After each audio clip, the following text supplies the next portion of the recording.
مددگار اللہ، میرا پشت پناہ اللہ، میرا دوست اللہ. یہ دوستی ہے اللہ کی جو لب لباب ہے، حاصل ہے ایمان کا. اسی کا نام ولایت ہے. اولیاء اللہ کے سروں پر سینگ نہیں ہوتے. جس کے دل میں ایمان راسخ ہو چکا ہو وہی اللہ کا ولی ہے. جسے اللہ پر یقین ہو چکا ہے وہی اللہ کا ولی ہے. جسے یقین ہے اللہ میرے ساتھ ہے، میرا مددگار، میرا پشت پناہ، میرا ساتھی، میرا دوست، میرا محبوب، میرا محب. اللہ اہل ایمان سے محبت کرتا ہے. واللہ یحب الصادقین. ان اللہ یحب الذین یقاتلون فی سبیلہ صفا کانہم بنیان مرصوص. اللہ محبت کرنے والا، اہل ایمان محبوب، اور اہل ایمان محبت کرنے والے اللہ محبوب. والذین آمنوا اشد حبا للہ. آپ تصور کیجئے جسے یہ رشتہ ایمان یا رشتہ ولایت حاصل ہو جائے، الا ان اولیاء اللہ لا خوف علیہم ولا هم یحزنون. آگاہ ہو جاؤ، اللہ کے دوستوں کے لیے نہ کوئی خوف ہے نہ کوئی حزن ہے. اور میں بیان کر چکا تھا خوف اور حزن کے خاتمے ہی کا نام امن ہے. زوال خوف، زوال حزن. یہ خوف اور حزن کیوں آتے ہیں بار بار؟ اللہ تخافوا ولا تحزنوا، دونوں آ گئے. الا ان اولیاء اللہ لا خوف علیہم ولا هم یحزنون، پھر وہی دو. وہ کیوں ہے؟ خوف ہوتا ہے کسی مستقبل کی بات کا، یہ نہ ہو جائے، وہ نہ ہو جائے، یہ نقصان نہ پہنچ جائے، یہ تکلیف نہ ہو، یہ غضب نہ آ جائے. خوف ہے مستقبل سے. حزن ہے یہ کیوں ہوا، یہ نہیں ہونا چاہیے تھا، یہ میرا فلاں چیز میرے ہاتھ سے جاتی رہی ہے، فلاں موقع نکل گیا، اور بیٹھے ہوئے ہیں اندر ہی اندر کوڑ رہے ہیں. صدمہ ہے اور رنج ہے. اور جو اللہ پر ایمان رکھتا ہے وہ جانتا ہے ما اصاب من مصیبت فی الارض ولا فی انفسکم الا فی کتاب من قبل ان نبرأها ان ذلک علی اللہ یسیر لکی لا تعصوا علی ما فاتکم ولا تفرحوا بما آتاکم واللہ لا یحب کل مختال فخور.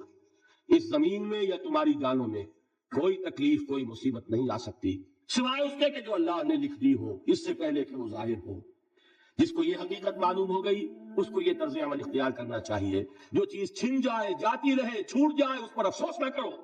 کس نے چھینی؟ دوست نے. دوست کے فیصلے پر شکایت. دوستی کو بٹا لگا رہے ہو. سر تسلیم خم ہے جو مزاج یار میں آئے. اگر دوستی ہے تو پھر تو تمہیں گردن جھکانی چاہیے کہ ہر ساقی ہماری عین الطاف است، جو بھی میرا ساقی میرے پیالے میں ڈال دے اس کا کرم ہے. جو اس کی طرف سے آئے اس پر کوئی رنج نہیں، کوئی صدمہ نہیں، کوئی غم نہیں، کوئی شکایت نہیں، کوئی شکوہ نہیں. اور جو ہوگا وہ اس کے اذن کے بغیر نہیں ہوگا، اور اس کا اذن ہوگا تو یقیناً میرے لیے خیر ہی خیر ہے. چاہے وہ ناگوار شے ہو، بظاہر مجھے اچھی نہ لگ رہی ہو، میری شارٹ سائٹڈنس میں مجھے وہ نظر آ رہی ہے کہ میرے لیے بری ہے، لیکن قرآن نے کہا ہے عسیٰ ان تکرہوا شیئا وہو خیر لکم وعسیٰ ان تحبوا شیئا وہو شر لکم واللہ یعلم وانتم لا تعلمون. ہو سکتا ہے تم کسی چیز کو ناپسند کرو درحال کہ اسی میں تمہارا خیر ہو، اور ہو سکتا ہے تم کسی چیز کو پسند کرو درحال کہ اس میں تمہارا شر ہو. اللہ جانتا ہے، تم نہیں جانتے. جب مجھے یہ بات معلوم ہو گئی میں نے اپنا معاملہ اللہ کے حوالے کیا. سپردم بے تو مایا خیش را اتانی حساب کم و بیش را. اے رب جو تو چاہتا ہے وہ ہو، تیرے علم میں جو شے میرے لیے خیر ہے وہ ہو جائے. میری کوئی پسند نہیں، میری کوئی چاہت نہیں. یہ ہے راضی برضائے رب. اکبر الہٰبادی نے اسے کہا ہے رضائے حق پہ راضی رہ.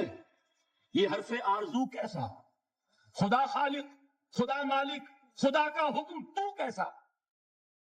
جب میں آ گیا بیچ میں میری پسند، میری مرضی، میری خواہش، میری چاہت، یہی تو شرک ہے.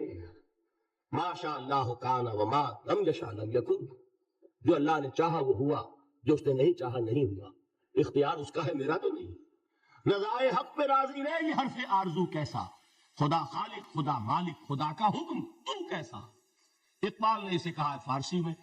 اب آپ کہیں اس کا ترجمہ بھی کرو تو وہ مجھے ذرا اس وقت کچھ بہت ہی بدذوقی کسی بات نظر آئے گی. جائیے پوچھئے کسی سے جسے فارسی آتی ہو. برو کشید ز پیچا کے ہست بود مرا چه اقدہا کے مقام رضا کشود مرا. مجھے تو تمام پیچ و خم سے نکال دیا اس مقام رضا نے. میں راضی برضائے رب ہوں، جو فیصلہ اس کا میں اس پر راضی.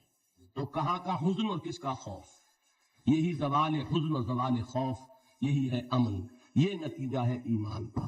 تو جان لیجئے یہ ہے لب لباب، یہ ہے حاصل ایمان کا. یہ ہے تو ایمان ہے، یہ نہیں ہے تو ایمان نہیں ہے۔